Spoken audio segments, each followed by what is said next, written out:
Bonjour, chers élèves de la classe seconde S, la suite de notre composition du premier semestre. Question numéro 3. La solution est sur vos yeux. D'accord? Allez, ici, on demande de ranger ces expressions-là. On les range dans l'ordre croissant ou dans un ordre décroissant. Ici, n plus 8 c'est n plus 3, n plus 6 c'est n plus 7, 1, n plus 6 c'est n plus 5. On doit les ranger dans un ordre. Mais regardez ici. La première chose que je vais faire moi, je vais essayer de ranger ces deux-là. Regardez, comment sont ces deux numérateurs-là. N plus 6 égale à N plus 6. Donc, ils ont le même numérateur, n'est-ce pas? Donc, on va dire que quand deux fractions ont le même numérateur, la plus grande est celle qui a le plus petit dénominateur, n'est-ce pas? Bon, on peut le démontrer, hein, mais ça c'est évident. Regardez, N plus 7 est plus grand que N plus 5. Pourquoi? Parce que quel que soit alpha, bon, pourquoi? Vous savez, 7 est plus grand que 5. Tout le monde le sait. Si vous ajoutez partout N, bon, vous ajoutez partout N plus 7, donc est plus grand que N plus 5. D'accord? Vous voyez? C'est ça. Donc, ce dénominateur-là est plus grand que ce dénominateur. Donc, ce dénominateur est plus petit. Ils ont le même numérateur. La plus grande est celle qui a le plus petit dénominateur. Donc, on va dire ici que. Bon, je vais garder ça. Je vais mettre ça ici. Donc, on dira n plus 6 sur n plus 5 est supérieur à n plus 6 sur n plus 7. Je vais garder ça bien ici. Bon, je suis au brouillon, hein. Je garde ça très bien. Ensuite, je vais comparer 1 et cette fraction-là. 1 et n plus 6 sur n plus 5. Regardez, comparez-moi n plus 6 et n plus 5. Quel que soit alpha, on sait que 6 est plus grand que 5, n'est-ce pas? Je vais ajouter partout n plus 6, donc supérieur à n plus 5. Donc regardez, cette fraction-là, n plus 6 sur n plus 5 est plus grand que 1 parce qu'une fraction est supérieure à l'unité lorsque son numérateur est plus grand que son dénominateur. Donc on va maintenant que le numérateur est plus grand que le dénominateur, donc cette fraction est plus grande que 1. Donc je retiens ici aussi que n plus 6 sur n plus 5 est aussi plus grand que 1. Voici une deuxième information.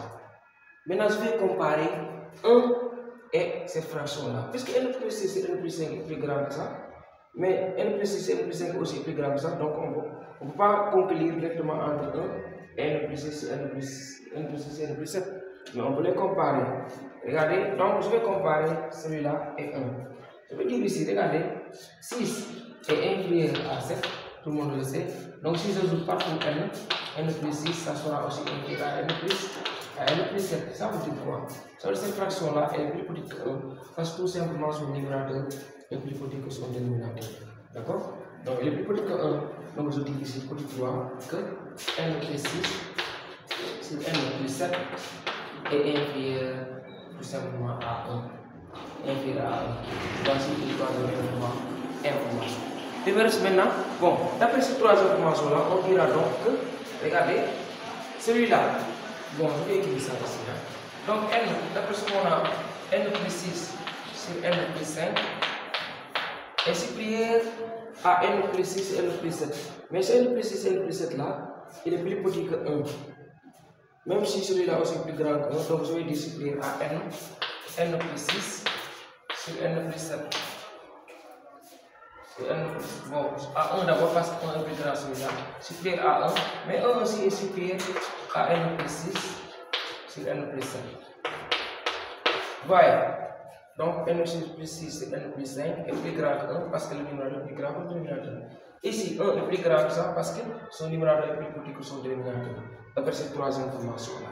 On va chercher quatrième information qui va nous départager. On a arrangé jusque-là ces trois-là. Maintenant, il nous reste celui-là. Regardez ici. On va comparer ce numérateur-là et ce numérateur. Et on compare ce dénominateur et ce dénominateur. Supposons, si par exemple, bon, allons-y, on sait que n, 3 est inférieur à 5. Je vais comparer le dénominateur. n est inférieur à 5. 3 est inférieur à 5. D'accord? Ce qui veut dire quoi? Ce qui veut dire tout simplement que, je mets ça ici.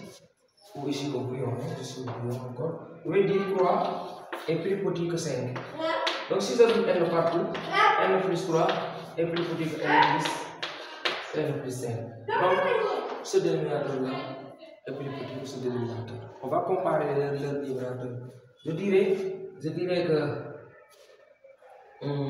n plus 6, bon, ou bien 6 inférieur à 8.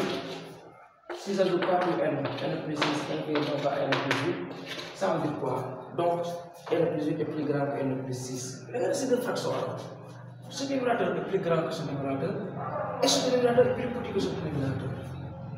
Je crois que vous avez compris. Regardez, si quand deux fractions ont le même numérateur, la plus grande est celle qui a le plus petit dénominateur. D'accord, supposons que cette fraction-là et cette fraction ont les mêmes numérateurs. Si ils avaient les mêmes numérateurs, celle-là serait plus grande parce qu'elle a le plus petit dénominateur. À plus forte raison que celle-là, elle a encore le plus grand numérateur. Donc évidemment, cette fraction est plus grande que celle-là. D'accord? Donc je vais dire en quatrième information que n plus 8 sur n plus 3 est supérieur tout simplement à n plus 6 sur n plus 5.